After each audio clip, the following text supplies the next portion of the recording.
Assalamualaikum warahmatullahi wabarakatuh. Perkenalkan, kami dari kelompok 13 akan membawakan materi berupa artikel yang berjudul Efek Materi Mata Kuliah Belajar dan Pembelajaran Berbasis Best Practice dalam Meningkatkan Pengetahuan Kosakata Bahasa Inggris.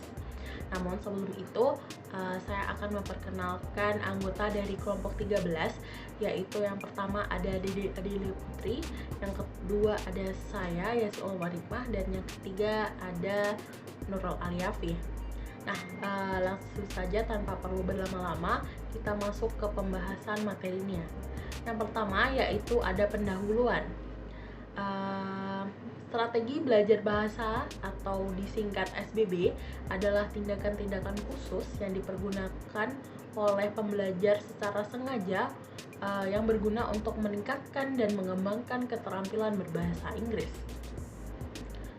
atau berbahasa asing. Penelitian tentang SBB tersebut telah dikembangkan melalui kajian-kajian fenomena pembelajar yang berhasil atau disebut sebagai good language learner sejak kemunculan artikel oleh Rubin tahun 1975. Di Indonesia sendiri, kajian ini sangatlah menarik karena pembelajaran bahasa merupakan sesuatu yang sangat luar biasa. Sejauh ini, pembelajar di Indonesia tak mampu menguasai keterampilan berbahasa Inggris yang diharapkan. Beberapa peneliti telah membuktikannya seperti Gunarwan pada penelitiannya tahun 2000. Dia menyimpulkan bahwa kualitas pengajaran bahasa Inggris di Indonesia sangat rendah. Hal ini didasari karena kemampuan membaca teks berbahasa Inggris oleh para lulusan pelajar yang belum memadai.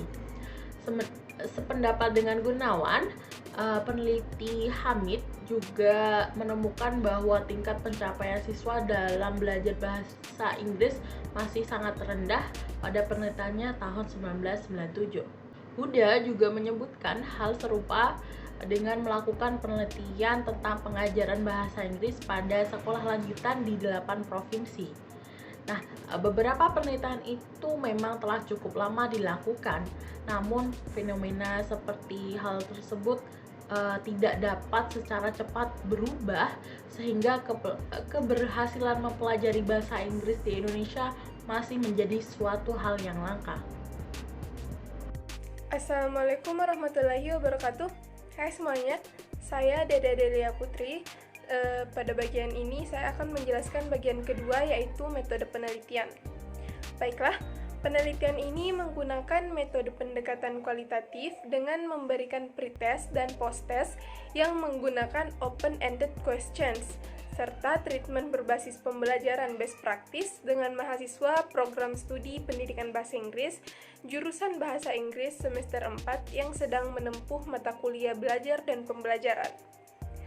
Mahasiswa yang dipilih sebagai subjek penelitian adalah yang memiliki IPK rendah karena tim peneliti ingin melihat adakah efek dari materi mata kuliah belajar dan pembelajaran berbasis best practice ini atau tidak ada efeknya. Langkah selanjutnya yaitu pengumpulan data. Pengumpulan data memiliki langkah-langkah sebagai berikut yang dapat dilakukan pada penelitian. Yang pertama ada pemberian tes awal.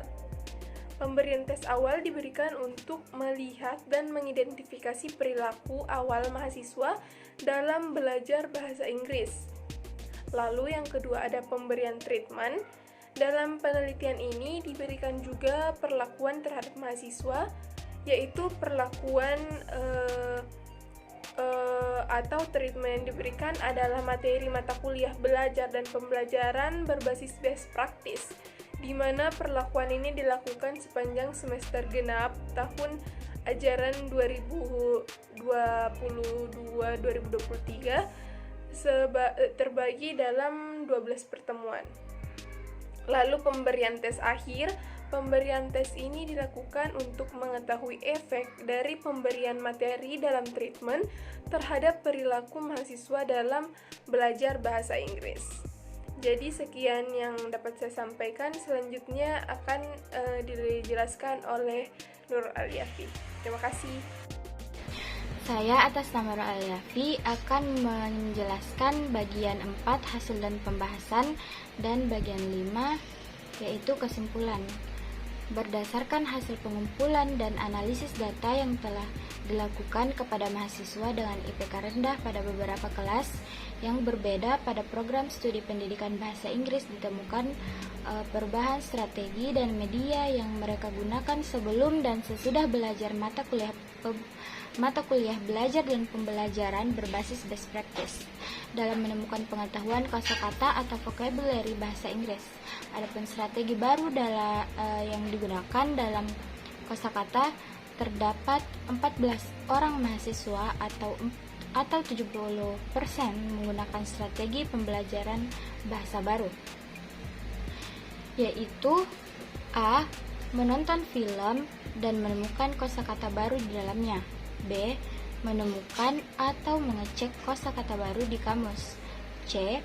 Melalui lagu berbahasa Inggris dengan mendengar dan menulis liriknya. D. Membaca buku. E. Menemukan kosakata baru, menerjemahkan melalui bantuan Google Translate. F.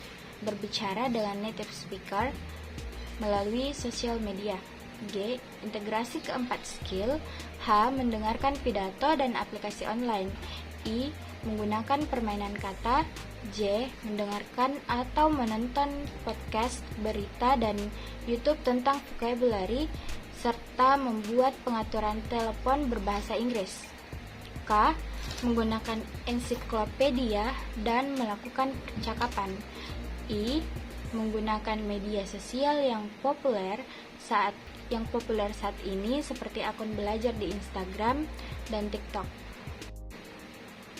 Kesimpulannya, materi mata kuliah belajar dan pembelajaran berbasis best practice memberikan efek yang signifikan dalam perubahan strategi belajar yang dilakukan mahasiswa dengan IPK rendah dalam meningkatkan penguasaan vocabulary bahasa Inggris.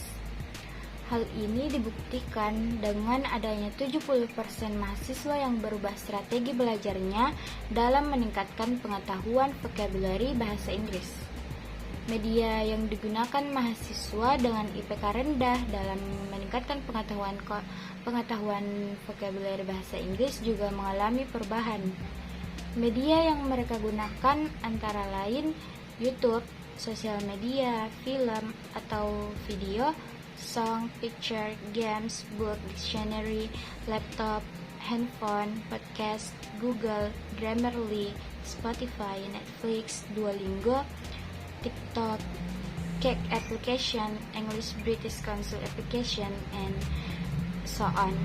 Aplikasi-aplikasi online terbaru lainnya. Sekian dari kelompok kami, kelompok 13. Wassalamualaikum warahmatullahi wabarakatuh.